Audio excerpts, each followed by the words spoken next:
Enquanto o pessoal acaba de se ajeitar, nós estamos no meio de uma série falando sobre os dizeres "Eu sou" de Jesus. O objetivo dessa série é a gente conhecer quem é Jesus pelas palavras dele. Porque muitas das vezes a gente ouve falar quem é Jesus pela palavra dos outros. Então o objetivo dessa série é que a gente escute falar quem é Jesus pelas palavras dele. Então a gente vai explorando, nós já passamos por várias mensagens. Hoje nós estamos em João capítulo 12. Se você quiser abrir a sua Bíblia aí, João capítulo 12, se você tiver, nós vamos ler um bom texto da palavra de Deus e vamos refletir em cima dessas palavras que nós temos aí. João capítulo 12. Nós já passamos por vários "eu sou". Nós já falamos da questão da festa dos tabernáculos, do "eu sou o pão", "eu sou a água", "eu sou a vida", "eu sou a luz" e por aí vai. Hoje nós vamos tratar de um assunto que não é diretamente um "eu sou", mas foi importante para Jesus parar e falar a respeito disso. Então, se foi importante para Jesus, é importante para nós. Nós vamos ler esse texto, João capítulo 12. Nós vamos ler alguns versículos, se você tiver aberto aí, e aí a gente vai tentar refletir em cima deles. João 12, do versículo 20 ao 36, nós vamos ler esses 16 versículos, e depois vamos ler mais 8 versículos, do 42 ao 50, porque ler a palavra de Deus é sempre bom na casa dele. Show? Vamos lá. Rapaz, sumiu o cileiro aqui. As cileiras estão sumindo aos poucos. Tá igual o Tetris, né? Aquele joguinho Tetris, vai sumindo. O pessoal vai encaixando e vai sumindo. Bom, João capítulo 12, do versículo 20 ao 36, fala o seguinte: entre os que tinham ido adorar a Deus na festa da Páscoa, estavam alguns gregos, ou alguns gentios. Eles se aproximaram de Filipe, que era de Betsaida, da Galileia, com um pedido: Senhor, nós queremos ver Jesus. E aí Filipe foi falar para André e os dois juntos foram falar com Jesus. E aí Jesus respondeu: chegou a hora de eu ser glorificado. Digo verdadeiramente que se o grão de trigo não cair na terra e não morrer, continuará ele só, mas se morrer dará muito fruto. Aquele que ama a sua vida perderá, ao passo que aquele que odeia a sua vida neste mundo a conservará para a vida eterna. Quem me serve precisa me seguir, e onde eu estou, meu servo também estará. Aquele que me serve, o meu Pai honrará. Agora meu coração está perturbado. E o que direi? Pai, salva-me desta hora? De maneira nenhuma. Eu vim exatamente para isto, para esta hora. Pai, glorifica o teu nome. Então veio uma voz do céu e disse: eu já glorifiquei e o glorificarei novamente. A multidão que estava ali e ouviu disse que tinha trovejado. Outros disseram que era um anjo que lhe tinha falado. Então Jesus disse o seguinte: esta voz veio por causa de vocês e não por minha causa. Chegou a hora de eu ser julgado deste mundo. Agora será expulso o príncipe deste mundo. Mas eu, quando for levantado da terra, atrairei todos para mim. Ele disse isso para indicar o tipo de morte que ele haveria de sofrer. Então a multidão falou: a lei nos ensina que o Cristo permanecerá para sempre. Como pode dizer o Filho do Homem precisa ser levantado? Quem é esse Filho do Homem? Então Jesus disse: por mais um pouco de tempo a luz estará entre vós. Andem enquanto vocês têm a luz, para que as trevas não os surpreendam, pois aquele que anda nas trevas não sabe para onde vai. Creiam na luz enquanto vocês a têm, para que se tornem filhos da luz. Terminando de falar, Jesus saiu e se ocultou. E aí no versículo 42 diz o seguinte: ainda assim, muitos líderes dos judeus creram nele, mas por causa dos fariseus não confessavam a sua fé, com medo de serem expulsos da sinagoga, pois preferiam a aprovação dos homens à aprovação de Deus. Então Jesus disse em voz alta: quem crê em mim, não crê apenas em mim, mas naquele que me enviou. Quem me vê, vê aquele que me enviou. Eu vim ao mundo como luz, para que todo aquele que crê em mim não permaneça nas trevas. Se alguém ouve as minhas palavras e as não lhe obedece, eu não o julgo, pois não vim para julgar o mundo, mas para salvar. Jesus não veio para julgar o mundo, ele veio para salvar. Interessante, nós vamos falar sobre isso. Há um juiz para quem me rejeita e não aceita as minhas palavras. A própria palavra que eu proferi o condenará no último dia, pois não falei por mim mesmo, mas o Pai que me enviou me ordenou que dissesse, e eu falei. Sei que o mandamento é vida eterna, portanto, o que eu digo é exatamente o que o Pai me mandou dizer. Esse texto, embora não seja um "eu sou", é um texto que Jesus parou para conversar com os caras. Então, se era importante para Jesus, é importante para nós. Nós vamos tentar, nesse período de tempo, agora são 15 para as 11, talvez no máximo até 11h20, 11h25, eu consiga terminar essa explicação. E aí a gente para um pouquinho para depois continuarmos com a ceia. Nós vamos começar lá do começo, onde a gente leu o versículo 20. Fala assim: entre os que tinham ido adorar a Deus na festa da Páscoa, estavam ali alguns gregos. Eles se aproximavam de Filipe, que aí se aproximou de André, e foram falar com Jesus. E aí Jesus falou: chegou a minha hora. Primeira coisa que a gente aprende aqui é o seguinte: os caras foram falar com Filipe, e Filipe foi falar com André, para depois ir falar com Jesus. O que que isso mostra pra gente? Isso aqui eu vou fazer uma analogia para os nossos dias. Não é nada que está escrito na Bíblia, mas se aplica perfeitamente ao nosso contexto. Nós não precisamos de guru espiritual. Ninguém precisa de guru espiritual. Eu não sou seu guru espiritual, eu não sou nada, nem ninguém aqui. Nós não precisamos de guru espiritual. Acontece muitas vezes as pessoas trocarem de igreja e elas praticamente trocam de guru. Porque antes, tudo que ela fazia, ela tinha que pedir permissão, autorização, indicação, seja lá o que são, pro pastor dela. Pastor, vou comprar uma casa, o que você acha? Se você vier perguntar para mim, vou comprar uma casa, o que você acha? Eu vou falar assim: não faço a menor ideia, eu não trabalho com imobiliário. Como que eu vou te aconselhar? Pastor, eu vou investir meu dinheiro, também não trabalho com financeira. Pastor, eu não posso te ajudar com nada disso. Pastor, eu estou com problema no casamento, também não posso te ajudar com problema no casamento. A única coisa que eu posso te ajudar é com Bíblia. Mais nada. Então, o Bernardo tem uma frase interessante. Toda vez que a gente troca ideia, ele fala assim: pô, eu tô com uma dúvida assim, assim, assado. Aí eu falo assim: lê o próximo capítulo. Aí ele lê o próximo: pô, tá tudo aqui, cara, é só ler. Então a gente não precisa de guru espiritual. O que aconteceu com os caras aqui? Talvez a gente não sabe por que eles foram procurar Filipe, foram procurar André, porque Jesus estava no mesmo espaço. A gente não sabe, é uma especulação. Mas para o nosso contexto a gente pode dizer o seguinte: nós não precisamos de guru. A gente não precisa chegar em ninguém e falar assim: pô, fala para mim o que Jesus fala. Não precisa. A gente tem acesso direto. Os caras foram falar com um, que foi falar com o outro. Não precisa, nós temos acesso direto ao próprio Cristo. Chega para ele e fala com ele. É a primeira coisa que a gente pode aprender. Fala direto com Cristo. E aí eles falaram assim: nós queremos ver Jesus. Né? Na verdade, eles não queriam ver Jesus, eles queriam uma entrevista com Jesus.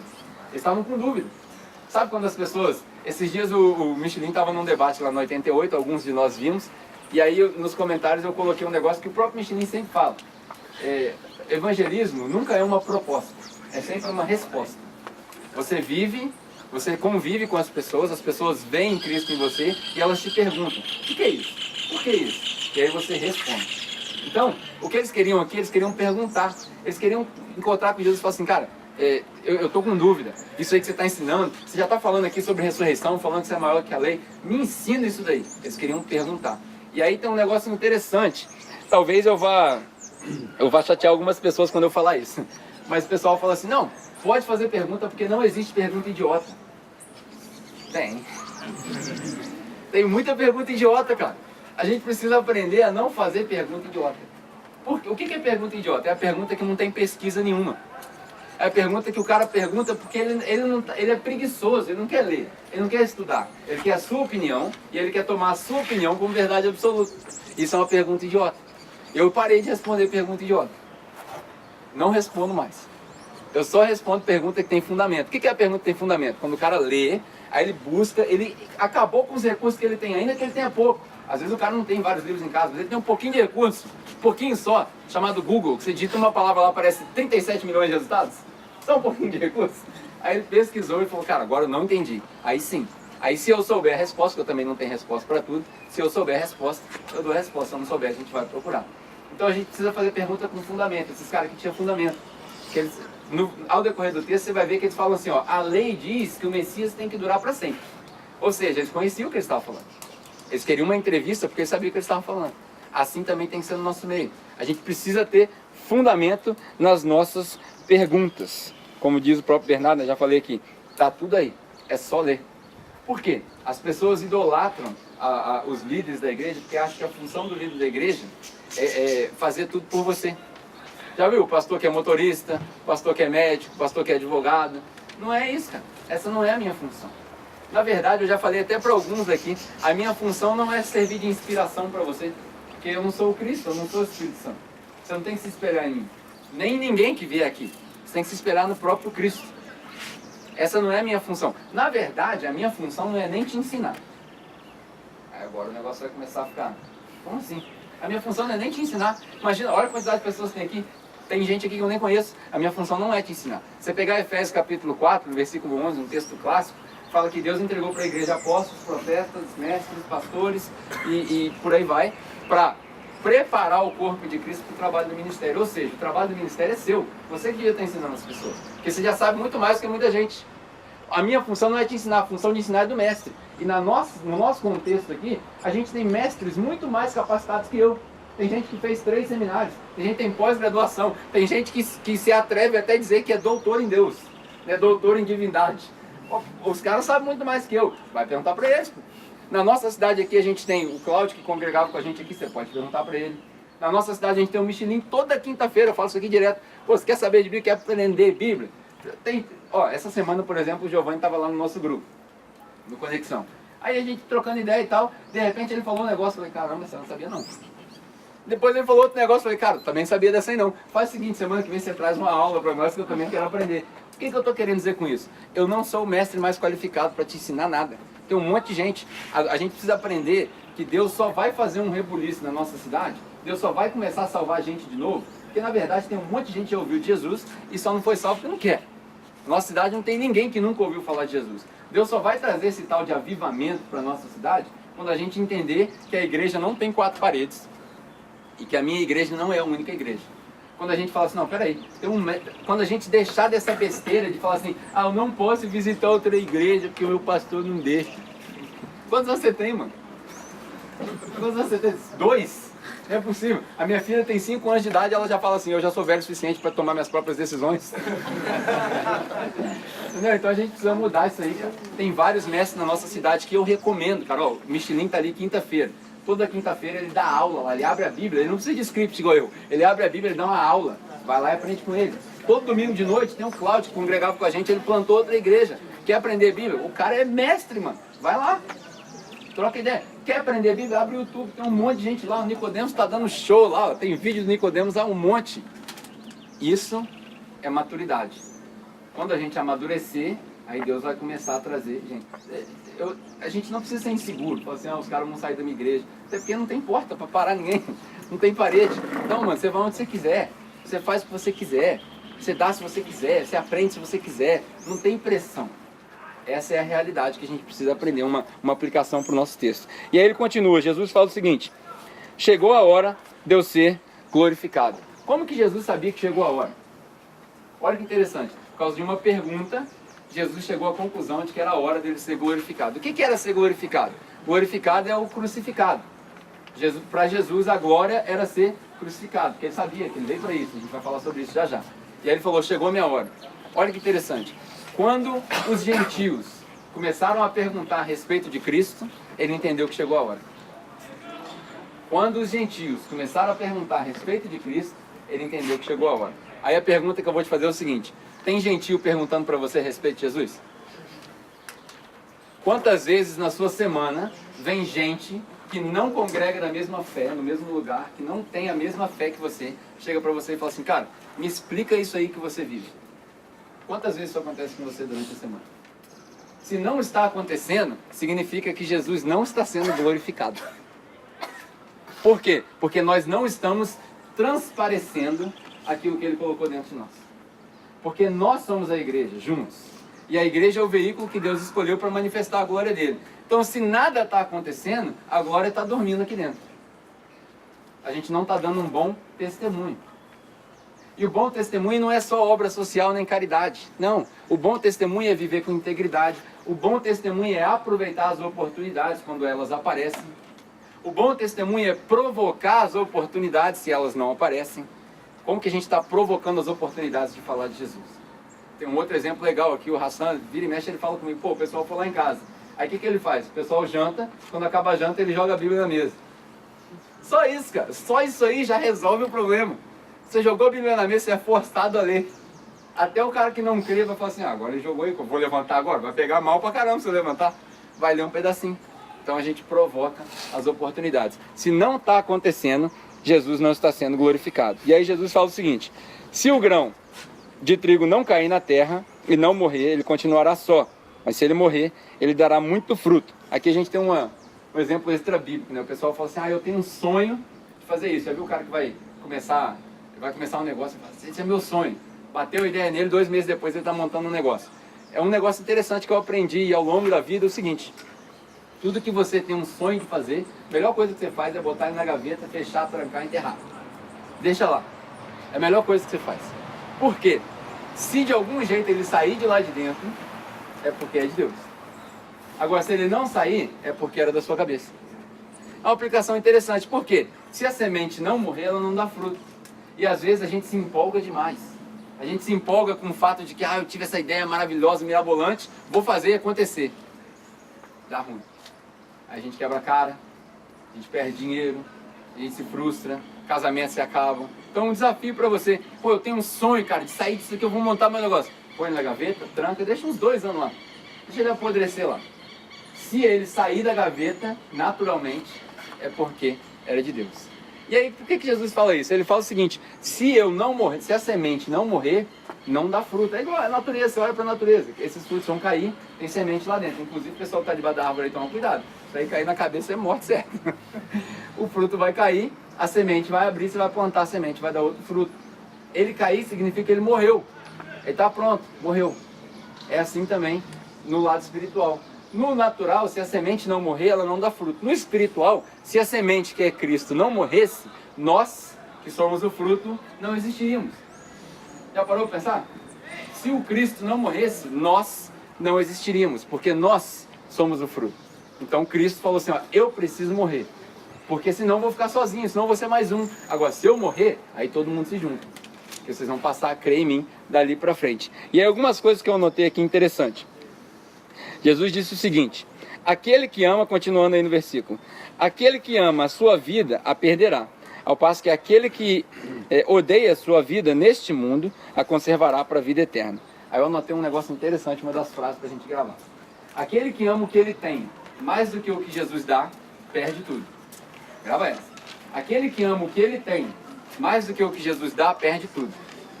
Agora, aquele que ama aquilo que Jesus é, mais do que ele tem, ganha tudo. Entendeu? Aquele que ama o que ele tem, material, mais do que o que Jesus dá, a vida eterna, perde tudo. Você vai perder tudo. Ainda que você tenha uma vida super bem sucedida, no final você vai perder tudo, você não leva nada. Agora, aquele ama aquilo que Jesus é, aquele que ama aquilo que Jesus é, não o que ele dá. Porque tem gente que vem para Cristo pelo que ele pode fazer. Tem gente que vem para Cristo pelo que ele é. A gente tem que vir para Cristo pelo que ele é. Porque ainda que ele não faça mais nada por você, só te salvar já tá bom. Agora, quem ama aquilo que Jesus é, a vida eterna, mais do que aquilo que ele tem, a vida material, ganha tudo. Porque no final, você vai entrar no céu. No final, você vai passar a eternidade com ele. A gente precisa entender isso. É isso que Jesus está querendo dizer. Ele não está falando sobre outras coisas. Ele está falando o seguinte: se você amar o que você tem mais do que o que eu dou, não vai dar certo. Você tem que amar o que eu sou. Não o que eu dou, o que eu sou. Mais do que aquilo que você tem. E aí ele continua: quem me serve precisa me seguir. Onde eu estou, o meu servo também estará. Aquele que me serve, o meu Pai honrará. Aqui a gente tem várias coisas que a gente tira daqui. Por exemplo, Jesus fala o seguinte: quem me serve, da onde a gente tira a palavra de diácono, diaconia. Quem me serve precisa estar onde eu estou. Quem me serve precisa estar onde eu estou. E aqui Jesus mostra um negócio interessante que talvez vá machucar alguns calos também. Que é o seguinte: quem não serve para imitar Jesus, não serve para servir Jesus. Porque quem me serve precisa estar onde eu estou. E não tem como ficar trevas e luz no mesmo lugar. Trevas e luz não habitam. Quando a luz entra, a treva se dissipa. Não cabe no mesmo lugar. Então Jesus está falando aqui o seguinte: quem não serve para me imitar, não serve para me servir. Ou seja, na igreja não tem lugar para hipócrita. Que é um grande problema que a gente tem na nossa sociedade hoje. As pessoas não vão na igreja porque falam: a igreja é cheia de hipócrita. Tem um monte de hipócrita fora da igreja também, mas na igreja não pode ter. A gente não pode falar assim: a igreja é feita de ser humano, então também tem hipócrita. Não, a igreja não tem lugar para hipócrita. Porque hipócrita significa ator, que finge ser o que ele não é. E isso não somos nós. A igreja não tem lugar para hipócrita. Então, se a pessoa não estiver disposta a imitar Jesus, a tomar partido com Jesus, ela não serve para servir na igreja. Não serve para nada. Por isso é que o filtro é fino. Por isso é que a porta é estreita. Por isso é que o caminho é difícil. Jesus nunca falou que foi fácil. A gente tem vendido o evangelho muito fácil para as pessoas. Não, a gente tem que estar disposto a imitar a Cristo. Imitar a Cristo significa tomar partido, ser discípulo, ser igual. É pensar o que ele pensa, agir como ele age, falar como ele fala, amar como ele ama. É tomar partido, literalmente. E aí a gente precisa desconstruir o tomar partido. Porque se eu falar para você tomar partido, imediatamente você vai pensar naquilo que Jesus é contra. O que Jesus é contra? Aí a gente começa a relativizar as coisas. Porque você lê a Bíblia de acordo com a lente que está no seu rosto. De acordo com a lente do seu foco. De acordo com a sua cosmovisão, com a sua visão de mundo, você lê as coisas e interpreta daquela maneira. Mas se você for olhar para Cristo, Cristo amou os que não mereciam ser amados. Cristo amou os que estavam excluídos. Na verdade, ele até quis amar os perfeitinhos, mas não funcionou. Nós precisamos fazer igual. Porque quem não serve para imitar Jesus, não serve para servir Jesus. Na igreja não tem espaço para esse tipo de gente. Naturalmente, essas pessoas vão escapando pelos dedos. Por quê? Porque ela não aguenta a pressão. A pressão do evangelho. A pressão de amar aquele que é diferente. A pressão de incluir aquele que está excluído. A gente não aguenta. A gente pede arrego. Ah, não, eu prefiro o clube. Porque o clube só tem gente igual eu. Sabe o que é isso? Isso é basicamente voltar aos tempos do movimento civil, onde todo mundo era diferenciado pela cor. Uns podiam sentar no lado direito do ônibus, outros só podiam sentar no lado esquerdo. É isso que a gente faz na igreja. Não, você ganha acima de 5 salários mínimos, você cabe nessa igreja. Você ganha menos, aí você tem que ir para outra, que é mais avivada, que eles falam. Não faz sentido, cara. Era para ser o contrário, né? Acho que Jesus não ia caber em nenhuma igreja nossa. Se Jesus chegasse na nossa igreja, ele ia ser excluído. Porque ele não se enquadra em nenhum dos perfis. Se ele chegasse lá com as roupas que ele vestia, com a linguagem que ele usava. Olha que interessante. Jesus chegava com uma linguagem que era agressiva. Jesus não tinha conversinha com os religiosos. Se ele chegasse num culto, porque a gente precisa diferenciar Jesus na rua e Jesus no culto. Jesus na rua, ele falava mansamente com as pessoas, com os pecadores, com os coletores de impostos, com as prostitutas, mansamente. Mas na igreja, Jesus descia o cajado. Tanto que ele chegou na igreja. Na única experiência que a gente vê que Jesus chegou na igreja, a gente tem algumas experiências. Uma, ele chegou na igreja e ele pagou de ser o cara. Está lá em Lucas capítulo 4. Ele falou, Pedro, abre o negócio aí lá em Isaías, lá onde fala aquela parada que eu te falei. Aí Pedro abre lá e fala assim, ó, hoje essa profecia se cumpre em mim. Eu sou o cara. Imagina a rebuliço que deu no negócio. Você é louco, rapaz, começaram a expulsar ele do templo. Da outra vez que a gente tem gravado onde ele passou no templo, ele chegou descendo o pé nas cadeiras. Isso aqui não é para ser assim, rapaz, você é louco, rapaz, isso aqui é para ser uma casa de oração, cara. Vocês estão vendendo as coisas, vocês estão fazendo dinheiro com as coisas de Deus. São as interações que a gente tem com o povo. Se Jesus chegasse aqui hoje, como é que ele ia falar contigo? Como que Jesus ia falar contigo a respeito da sua vida? Ele ia virar para você, ele ia olhar para você, ele ia ver um espelho? Será que Jesus ia ver um espelho? Você, ó, tá igualzinho eu, cara. Tranquilo, tá bom. Ou ele ia ver um negócio manchado? Ele ia ver uma pintura diferente? Será que ele ia ver o Jesusinho louro de olho azul? Que a gente pinta? O Jesus da burguesia, né? Da monarquia, sei lá. A gente precisa pensar nessas coisas. Precisamos pensar nessa coisa para sermos um espelho. E aí ele continua. Quem serve a Cristo, o Pai honra, uma honra silenciosa. A gente não precisa de honra dos homens. A gente precisa de honra de Deus. A gente precisa agradar a Deus, não os homens. Não precisa fazer nada para agradar os homens. E aí ele continua ainda. Por isso que Pedro fala, 1 Pedro no capítulo 3, ele fala, bem-aventurado é aquele que sofre por fazer o bem, não fazer o mal. Se você fizer o mal, você merece sofrer mesmo. Se você roubou, você tem que ir para a cadeia. Você merece sofrer. Então, não é isso que Pedro quer dizer. Pedro quer dizer o seguinte, você é bem-aventurado quando você sofre por fazer o bem. Ah, eu amei, sabe? Tem um certo período de tanto ler Bíblia, de tanto meditar, você começa a pensar nas coisas. E aí, se eu não me engano, em Gálatas, Paulo fala assim, contra essas coisas, não há lei. Ele vai discutindo o contraste da lei, dos frutos da carne, o fruto do amor. Aí ele chega, o fruto do Espírito é isso, é amor, benignidade, compaixão, paciência. E ele fala, contra essas coisas, não há lei. Ninguém nunca vai te mandar para a cadeia e falar assim, você amou demais, cara, você é muito chato. Você ama as pessoas demais, você vai para a cadeia 6 meses. Ninguém nunca vai fazer isso. Aí Pedro fala o seguinte, você é bem-aventurado quando você for para a cadeia porque você amou demais. Aí sim. Senão você não tem direito de reclamar. Entendeu? Então a gente tem que ser espelho de Cristo. E aí ele continua. Agora meu coração está perturbado. Que direi ao Pai? Me salva dessa hora? Não. Jesus fala assim, não, que foi exatamente para isso que eu vim. Pergunta teológica importantíssima para cada cristão. Se você não é cristão, é uma das razões pela qual os seus amigos cristãos creem em Cristo. Por que que Jesus veio à Terra? Por que que Jesus veio à Terra? Para salvar. Legal? Mas quem? Qual era o objetivo de Jesus, o homem? Ele se desfez, Filipenses capítulo 2. Ele estava com Deus, ele era Deus, como diz João capítulo 1, a gente já viu aqui. Ele se desfez daquilo, Filipenses capítulo 2, que é o processo da kenosis, ele se esvaziou, ele se fez homem, viveu uma vida como nós. Para quê? Ele veio para salvar, mas ele podia salvar lá de cima.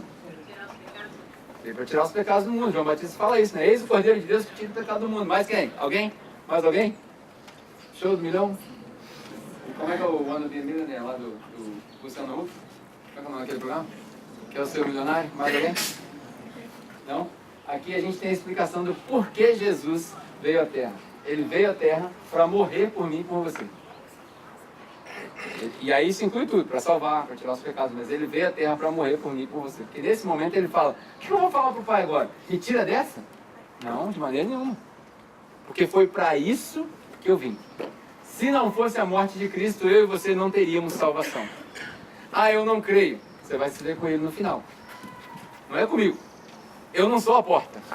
Lembra que a gente falou aqui nas últimas mensagens? Ele é a porta. O próprio Jesus é a porta pela qual as ovelhas passam. Então você vai ter que passar por essa porta. A não ser que você queira ficar perdido no deserto. Então você vai ter que passar por essa porta. Ele é que é a porta. Então, para que ele veio? Ele veio exatamente para isso. Ele veio para morrer por mim e por você. E aí ele fala, Pai, glorifica aí o seu nome, né? Porque vou morrer, cara. Eu estou indo para a cruz, já sei, tá pesado. Aí o Pai fala lá do céu, fala assim, eu já glorifiquei, meu filho. Ó, já tem aí, ó, anos que eu estou fazendo isso daí. Você não curou o cego de nascença. Você não ressuscitou lá os 2 casos. Você não acabou de ressuscitar Lázaro. Meu nome já está glorificado. Está todo mundo vendo. Ainda vou glorificar de novo ainda. Eu vou botar você na cruz. Você vai sofrer. Você vai morrer. Você vai achar que eu te abandonei. Porque na cruz Jesus fala, por que me abandonaste? O lado humano de Cristo fala, por que me abandonaste? Você vai achar que eu te abandonei. Mas eu tenho uma surpresinha para você. Ao terceiro dia, como a gente cantou aqui, ele ressuscita. Ele tira o poder da morte. E aí ele entrega esse poder para você. Ele fala assim, todo aquele que crê em mim, ainda que morra, viverá. Então na cruz ele fez o seguinte, ele tomou sobre si os nossos pecados, ele tomou sobre si a nossa punição, porque o salário do pecado, a punição do pecado é a morte. Ele tomou a morte sobre ele, passou por aquilo, no terceiro dia Deus falou assim, agora está na hora. Ele ressuscita, ele fala assim, agora está contigo. Literalmente ele passou a bola, toma, agora está contigo, só chutar pro gol, mano. É isso que aconteceu. Jesus veio para morrer por nós. E aí tem uma série de versículos que a gente passa. A multidão que estava ali não conseguiu entender por que a voz veio. E aí Jesus fala, a semelhança quando ele fala do cego, ele fala, isso aconteceu para a glória de Deus. Ele fala, a voz veio para a glória de vocês. Não é para mim, eu não preciso ouvir a voz do Pai. É para vocês entenderem, para vocês terem um sinal. E ele continua, chegou a hora de eu ser julgado, chegou a hora do mundo ser julgado. Mas quando eu for levantado, eu vou atrair todos para mim.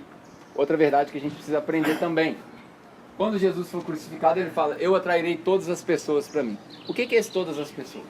Certamente não é todo mundo. A gente sabe que tem gente que vai e tem gente que não vai. Ele quer dizer ali todas as classes de pessoas. Ou seja, agora não tem mais distinção. Agora não é só para os judeus mais. Agora serve para o gentil, agora serve para o branco, para o preto, para o pobre, para o rico. Agora serve para o hétero, para o gay, para o bi, para o trans, para o gender, para todo mundo. Serve para todo mundo. Cristo se colocou na cruz e falou assim, ó, eu tirei o pecado do mundo. Agora você vem. Por quê? Para entrar no céu, para você entrar ali com Cristo, o que você precisa é dele. Você não precisa de você. Então não tem nada que você faça que vai te levar para o céu. E nada que você desfaça que vai te tirar do céu também. Porque é ele que chama. É ele que arrasta. A gente já está vendo essa série. Essa já é a 11ª mensagem. Já tiveram 10 mensagens nesse dessa que a gente já viu. É ele que chama, é ele que arrasta, é ele que conhece, é ele que dá nome para as ovelhas, é ele que é o pão, é ele que sustenta, é ele que salva, é ele que tira, é ele que cura. É só ele. Não tem nada em você. Nada. Nada. Talvez seja por isso que Davi orou e falou assim, vê se há em mim algo ruim, porque não tem nada em mim aqui, não tem, tira do meu coração, porque não tem nada que eu possa fazer para ganhar nem para perder. Nada. O que também é um choque para as pessoas. A maioria das pessoas quer o crédito para elas mesmas, né? Porque eu tenho que ser responsável por alguma coisa. Se eu não fizer nada, aí não vale. Eu tenho que ter essa noção de responsabilidade. E aí ele continua. A multidão falou para ele, a lei ensina que o Cristo permanecerá para sempre. Essa é uma pergunta que não era idiota, como eu falei no começo. Por quê? Porque eles conheciam a lei. Qual que era o problema da lei? Muito conhecimento e pouco relacionamento. Muito conhecimento e pouco relacionamento. Tem muita gente que tem muito conhecimento, mas tem pouco relacionamento. Aí você vai pedir um conselho pro cara, o cara abre a Bíblia, deslanche de Bíblia, mas ele não consegue entender que aquilo ali não se encaixa para a sua situação. Por quê? Porque Cristo não está preocupado com quanto você sabe, ele está preocupado com quanto você sente. Captou a diferença? Cristo não está preocupado com quanto você sabe, você não precisa decorar a Bíblia. Nós não somos judeus mais. Você não vai fazer um exame aos 12 anos de idade para saber se você decorou a Torá inteira. Não vai. O que nós precisamos é de relacionamento. Cristo não está atrás do seu conhecimento, ele está atrás do seu relacionamento. Quanto mais você se relacionar com ele, mais próximo ele vai estar de você. Amém? E aí ele continua. Ele disse então, por mais um pouco eu estaria aqui, ele está falando da luz, né? Enquanto tem luz, anda na luz. O que a gente pode tirar disso daqui? A gente precisa entender que, eu não sei se você tem muitos amigos, eu tenho vários amigos, eu acho que eu tenho mais amigos que não estão na igreja do que estão na igreja. Não sei se é saudável ou não, mas a gente precisa entender o seguinte, a pessoa que não tem Cristo, ela perde sentido da vida. Essa manhã mesmo eu estava conversando com os nossos amigos e a gente estava trocando uma ideia, e ele falou, pô cara, eu estou preocupado com a minha casa, com a minha família, porque tudo é muito volátil, tudo é muito temporário, tudo é muito assim, ó, a qualquer momento pode acabar. A frustração dos caras é baseada no ter ou não ter emprego, ter ou não ter dinheiro. Sem Cristo, a vida não tem sentido. As pessoas podem até achar que tem, mas a pior coisa que acontece com as pessoas é no final da vida elas se arrependerem. As pessoas se arrependem do tempo que não gastaram com as coisas importantes. E aí eles olham para trás e não tem mais volta. Por quê? Porque a gente torna a vida muito valiosa. Como diz é muita vaidade. Muita vaidade. Como diz o cara de Eclesiastes, ele fala, né? Vaidade, vaidade, tudo é vaidade. Comprar coisa é vaidade, juntar dinheiro é vaidade. Você precisa fazer plano? Precisa? Lógico que precisa. Você precisa se organizar? Precisa. Mas você não sabe o dia de amanhã. Por isso que Jesus fala, não se preocupa com o dia de amanhã, cara. E a gente precisa realmente viver Cristo. Como eu falei na última mensagem, andar com Cristo é uma coisa, andar em Cristo é outra coisa. Quando você anda em Cristo, essas coisas perdem valor. Aí a sua vida deixa de ser vaidosa e passa a ser valiosa. Por quê? Porque agora você enxerga que o tempo que você tem aqui não é para você, é para os outros. O tempo que você tem aqui é para espalhar a mensagem dele, para que os outros venham também. É para isso que serve a sua vida. Se você se perguntar, talvez você já fez essa pergunta existencial. Para que eu estou aqui, né? De onde que eu venho? Para onde que eu vou? O que eu estou fazendo aqui? São as três perguntas filosóficas da nossa era. De onde que eu vim? Para onde que eu vou? O que eu estou fazendo aqui? Quando você responder essa pergunta da seguinte maneira, o meu tempo aqui é para os outros, todas essas respostas vão fazer sentido. Deus tem um plano para a sua vida, desde o útero da sua mãe, Salmo 139, cara. Desde antes de você nascer, ele já sabia. Ele tem um plano, ele já planejou, ele já desenhou. Os seus dias estão contados, nenhum fio cai da sua cabeça. Ele, Atos capítulo 17, é ele que escolhe os locais e os tempos em que você vai viver. Para quê? Para a glória dele. Se a sua vida for para os outros, você vai entender. Se a sua vida for só para você, você vai passar a vida inteira confuso. A vida inteira confusa. E aí ele continua no texto. Outras coisas que a gente precisa ver. Então Jesus disse, crê em mim, quem crê em mim, não crê apenas em mim, mas crê também naquele que me enviou. Quem me vê, vê também o Pai. Já falei isso aqui uma vez. É impossível crer em Deus e não crer em Cristo. É impossível. Se alguém falar assim, eu creio que existe Deus. Aí você vai perguntar para ele, que Deus? Que Deus? É impossível que ele creia em Deus e não creia em Cristo. Porque os dois são um só. A gente precisa, todo cristão precisa declarar isso também. Por quê? Na sua Bíblia aí tem um texto, Colossenses capítulo 1, se eu não me engano. Se você abrir aí eu vou ler para você. Colossenses capítulo 1, versículo 15 ao 19, tem um texto que fala para nós que o próprio Cristo é o Deus. Ele fala o seguinte, ele é a imagem do Deus invisível, o primogênito sobre toda a criação. Nele foram criadas todas as coisas no céu e na terra, as visíveis e as invisíveis, sejam tronos, sejam soberanias, poderes ou autoridades. Todas as coisas foram criadas por Ele e para Ele. Ele é antes de todas as coisas e nele tudo subsiste. Ele é o cabeça do corpo, que é a igreja. É o princípio e o primogênito dentre os mortos, para que em tudo ele tenha supremacia. Pois foi do agrado de Deus que nele habitasse toda a plenitude. Esse é o Cristo que a gente serve. Se você declara que você é cristão, esse tem que ser o Cristo que você serve. Tudo foi criado por Ele, tudo foi criado nele, todas as coisas subsistem. Só existe vida em Cristo e não existe nada fora de Cristo. Não tem vida fora de Cristo. Vida é em Cristo, o resto é nada. O resto é nada. E aí, para a gente continuar, para a gente terminar, a última coisa que eu quero falar é o seguinte. Versículo, já nem sei qual versículo mais é esse, mas está aqui assim o seguinte. Se alguém ouve as minhas palavras e não lhes obedece, eu não julgo, pois eu não vim para julgar. Eu vim para salvar. Isso é importante a gente entender. Eu não vim para julgar, eu vim para salvar. Primeira coisa, Jesus não vai julgar a pessoa que não crê na palavra dele. Sabe quem que Jesus vai julgar? Você. No final dos tempos, Jesus vai julgar você. Ele vai olhar para você e falar assim, você viveu de acordo com a palavra que você disse que ouviu? Porque quem ouve e não obedece, é claro, quem ouve e não obedece é estúpido. Sim. Por quê? Quando Jesus conta a parábola do cara que constrói a casa na rocha, você lembra dessa palavra? Lá em Mateus capítulo 7? Todo aquele que escuta as minhas palavras e as põe em prática é semelhante ao cara que constrói a casa na rocha. Que bate o vento, bate a água, bate a chuva e ela não cai. Mas o cara que ouve as minhas palavras e não as põe em prática é semelhante ao cara que constrói a casa na areia. Ou seja, idiota. Por quê? Vai bater a chuva, bater o vento e a casa vai cair. Então aqui Jesus está falando o seguinte, quem ouve as minhas palavras e não pratica é estúpido.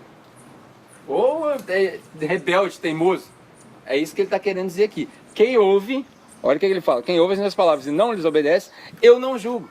Basicamente Jesus fala o seguinte, cara, tá aqui, a parada é essa. Ah, não quero praticar não. Beleza. Aí ele vai pro próximo. Você não vai ver Jesus batendo boca com esse cara aqui. Por que a gente bate boca querendo convencer nossos amigos? Por que a gente fica tentando convencer os caras de que Jesus... Não, pra quê? Mano, a mensagem é essa aqui. Ah, não quero não. Beleza, valeu, tchau. Acabou. Próximo. Não tem que perder tempo. Por quê? Jesus fala nesse próprio texto. Ele fala o seguinte, eu não julgo, porque eu não vim para julgar esses caras. Eu vim para salvar o mundo. Quem quiser salvação, eu estou aqui. Quem que ele vai julgar? Ele vai julgar eu e você. Porque não tem como você cobrar o parâmetro de alguém que não conhece o parâmetro. Não tem como eu cobrar de alguém que não ouviu a palavra de Jesus de viver como Jesus. Porque eles não conhecem o parâmetro. Então ele vai cobrar de você no final dos dias para ver se você viveu do jeito que você falou que ia viver. Agora e esses caras aí? Quem vai julgar eles? Quem vai julgar eles é a própria palavra. É o que Jesus fala. Eu não perco tempo batendo boca com os caras porque já está escrito aí. Ó. Se quem quiser, lê. Como diz o Bernardo, profeta Bernardo, tá tudo aí, cara. É só ler. Então a gente precisa parar de perder tempo com essas coisas. De querer convencer as pessoas. Não, vive a sua vida de maneira que agrade a Deus, de maneira que glorifique a Deus e deixa as pessoas perguntarem. Quando elas perguntarem, você responde. E aí um negócio que eu anotei aqui, duas frases interessantes pra gente gravar e terminar. Primeiro é o seguinte, por que a gente não precisa bater boca? Porque a sua profissão de fé é a evidência de que você entrou pela porta da frente. Uma frase interessante que eu anotei aqui. Quando você fala assim, eu sou cristão, é uma evidência de que você entrou pela porta da frente. Agora, as suas obras é uma evidência de que você não saiu pela porta de trás. Entendeu? É só uma evidência. Ela não te tira nem te põe. Mas quando você fala assim, eu sou cristão, significa o seguinte, opa, entrei pro time, tô aí. Se jogar a bola pro alto, tô jogando. Agora, as suas obras são uma evidência de que você não saiu pela porta de trás. Porque a obra sem morta, a fé sem obra é morta. Várias vezes a gente já repetiu isso aqui. Quantas vezes eu vou repetir? A obra não serve para te salvar. A obra é uma evidência. Então a sua profissão de fé é a prova de que você entrou pela porta da frente. E a obra é a prova de que você não saiu pela porta de trás. Pegou? Essa é a primeira frase. E a outra é o seguinte. Não se preocupe com o julgamento do seu amigo pecador que não merece salvação. Sabe aquele cara que você fala assim, ah, esse cara não merece salvação, esse cara apronta pra caramba. Não se preocupe com a salvação do seu amigo pecador. Se preocupe com a salvação sua, pecador, que recebeu e não merecia. Para você viver uma vida digna da sua salvação. Entendeu a mensagem? Se a gente conseguir inverter isso e parar de se preocupar com os caras lá de fora, e começar a se preocupar só com a gente aqui de dentro, naturalmente os lá de fora vão vir. Por quê? Para a gente encerrar aqui, Jesus não precisa julgar o mundo porque a gente vai refletir as coisas que ele falou. Quando ele deu a última ordem para os discípulos, ele falou o seguinte, ó, o mundo lá fora, eles não vão conhecer, eles não vão saber que vocês são meus discípulos pela quantidade de versículos que vocês sabem, pelo carro que vocês dirigem, pela teologia que você professa, se você é calvinista, arminiano, se você é, sei lá o que você é, se você fala em língua, se você não fala. O mundo está nem aí para isso. O mundo está nem prestando atenção nisso. Na verdade, o mundo não consegue nem ver essas coisas. Sabe como que o mundo vai saber que nós somos discípulos de Cristo? Pela maneira com a qual nós amamos uns aos outros. Enquanto a gente não viver o se todos participarem de tudo, ninguém vai ter falta de nada. Enquanto a gente não viver minha casa, sua casa, minha carteira, sua carteira, ninguém vai vir. Só vai vir crente. A gente vai continuar reunindo crente aqui, ó. Um monte de gente de outras igrejas, porque isso aqui é a novidade. Acontece, né? Todo mundo, é novidade, vamos lá ver, vamos conferir, vamos ver se a igreja é boa mesmo. Nunca vi igreja boa. Não existe igreja boa, só existe igreja. Aí as pessoas vão vir, vão conferir, uns vão ficar desconfortáveis porque tem sol, outros não. Isso aí não é igreja. Isso não serve para nada. O mundo só vai saber que nós somos discípulos de Cristo quando a gente viver minha casa, sua casa, minha carteira, sua carteira. Quando a gente abrir mão, quando a gente parar de medir a nossa generosidade pela disponibilidade do outro. Ah não, eu não vou dar porque o outro também não deu. É o contrário. Eu vou dar exatamente porque ele não deu, porque eu vou cobrir. A gente tinha que brigar para ver quem dá mais, para ver quem chega mais, para ver quem faz mais. A gente tinha que brigar. Por quê? Porque isso salva? Não. Porque é evidência de que você não saiu pela porta de trás. Enquanto a gente não fizer isso entre nós, porque o maior absurdo de todos os tempos é a gente falar assim, cara, a gente precisa cuidar dos moradores de rua de Volta Redonda. A gente não consegue cuidar nem da gente mesmo. Tá cheio de gente no nosso meio aqui que está com dificuldade financeira, a gente não consegue cuidar. Infelizmente, no nosso meio a gente tem que falar de dificuldade financeira, né? Porque a gente vive numa sociedade capitalista. Mas tá cheio de gente aqui, ó, com problema de pagar aluguel, cheio de gente com dificuldade e a gente não consegue tirar a mão do bolso, tem que terceirizar o serviço social. Imagina cuidar dos caras na rua.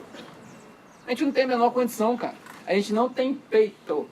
Nós aqui, ó, nós não temos peito para cuidar dos moradores de rua de Volta Redonda. Porque a gente não tem peito para cuidar da gente mesmo. Enquanto a gente não mudar, nada vai mudar. Captou? Agora, se a gente conseguir colocar isso na nossa cabeça, ao longo do tempo, de pouquinho em pouquinho, ao passo de que quando você perceber que alguém está com necessidade, você não precisa trazer seu dinheiro para a igreja, para poder passar por um filtro, para sair uma porcentagem, para poder contribuir com o outro, mas você mesmo já vai lá e cobre, aí a gente resolveu o problema. Não que a igreja não precise, lógico que precisa, a gente tem outros planos, a gente tem vários planos. A gente quer ter um lugar nosso. A gente quer poder comprar um pedaço de terra para poder construir uma igreja. A gente quer plantar outras igrejas um dia, em breve, se Deus quiser. A gente quer poder sustentar alguém no campo missionário para o cara poder... Lógico que a gente quer. Mas isso não é prioridade. A prioridade é que nós amemos uns aos outros de tal maneira que a gente viva minha casa, sua casa, minha carteira, sua carteira, para atrair os caras de fora. Aí sim nós vamos ser igreja. Aí não precisa nem de culto. Amém? Aí não precisa nem de culto no domingo, cara. Aí a gente naturalmente vai ser aquele organismo que funciona sozinho, que eu sei que a Lidiane está fazendo naturalmente, eu não estou cobrando nada dela, não precisa de relatório. A Lidiane sabe o que o Bernardo está fazendo, o Bernardo sabe o que a Vanessa está fazendo, e aí cada um está precisando de uma coisa aqui, outro ali, o cara está fazendo uma construção, você vai lá com um saco de cimento, e aí ó, tá todo mundo equalizado, não está igualado. A gente tem circunstâncias diferentes, uns têm 5 filhos, outros têm 1 filho, outros não têm filho, outros vão ter filhos, as circunstâncias são diferentes. O custo é diferente, mas aí a gente vai equalizar sem ter inveja. Eu vou ser capaz de, ganhando R$2.000 por mês, tirar R$800 do meu bolso e dar para o cara que ganha 4 mil, porque o cara que ganha 4 mil não está conseguindo pagar o dele, mas eu com 2 sou solteiro, eu consigo. Aí eu vou e falo assim, cara, não, eu preciso de mais 800. Isso é igreja. Isso aí vai mudar a nossa cidade. Qualquer outra coisa é só a reprodução daquilo que já aconteceu. Aí, para mim, eu tô fora. Amém? Amém? Vamos orar? Se você quiser se colocar de pé, espero que a mensagem de hoje...